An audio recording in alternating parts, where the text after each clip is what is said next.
Tracy. I'm going to do my speech Hi, for you. Tracy. Here's my audience members. Alex, Chris, Jacob, Jared, and Addison. We love it. We rely on it. We drink it every day. It's good to the last drop. The best part of waking up. What is it? Coffee. Coffee. Mountain Today Dew. I will share some interesting facts and history of coffee, along with the good and bad effects it can have on your health and well-being. Family and fellow students, I'm sure all of you have stayed up late nights studying for an exam, doing research for papers. How many of you have reached for a cup of coffee to stay awake? No, not me. Mountain Dew. I know I have. If you have, you are among the millions that make coffee part of their daily routine. So where did coffee come from? A popular Ethiopian legend states that a goat herder founded coffee after he noticed his goats frolicking in the field after eating the red berry that is associated with the coffee shrub.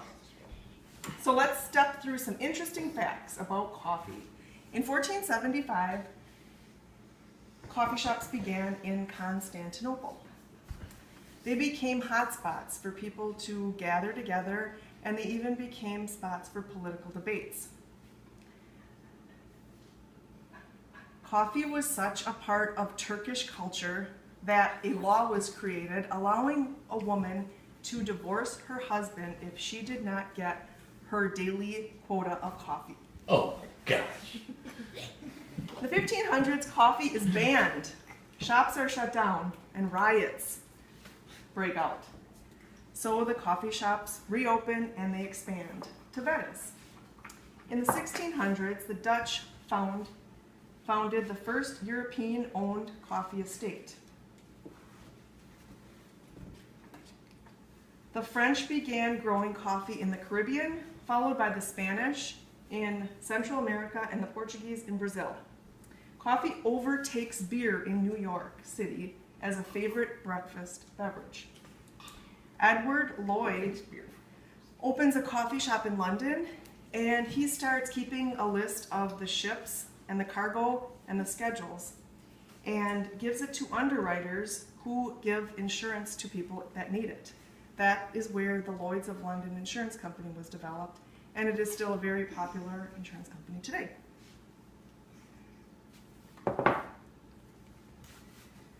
The custom of tipping is born in English coffee houses. Customers would place coins in a box that was labeled TIPS, which stood for to ensure proper service.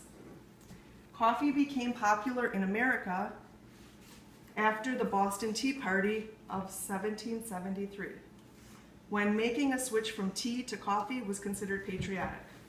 By the 1800s, it was a worldwide commodity, which began Folgers, Maxwell House, and Hills Brothers.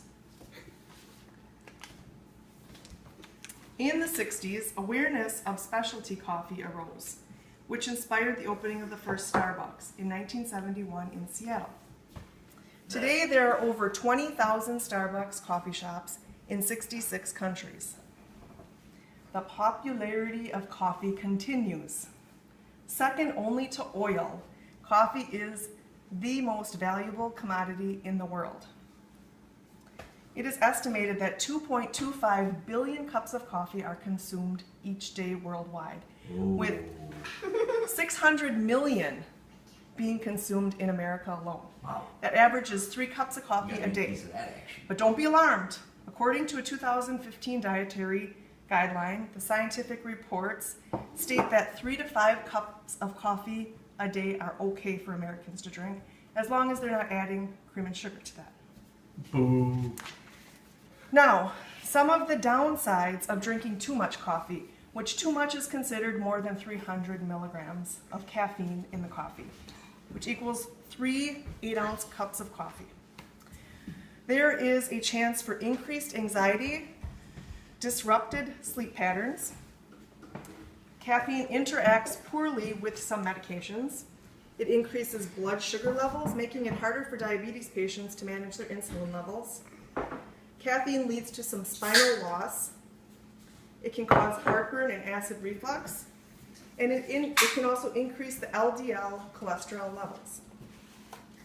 But there are more health benefits associated with coffee. Coffee may help prevent diseases like stroke and certain cancers. It is 4 to 8 times less likely to develop Parkinson's disease. You are at a reduced risk of getting Alzheimer's and dementia by drinking coffee. It can, according to a 2013 study of Harvard School of Public Health, they found that those who drank 2 to 3 cups of coffee per day cut the risk of suicide by 45%. Get me some of that. There's reduced risk of developing type 2 diabetes, and it lowers the risk of stroke in older women by 20 to 25%.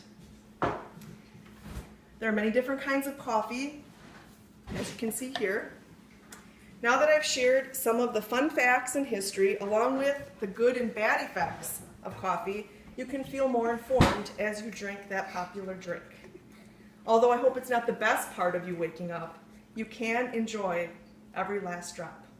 Thank you for your time.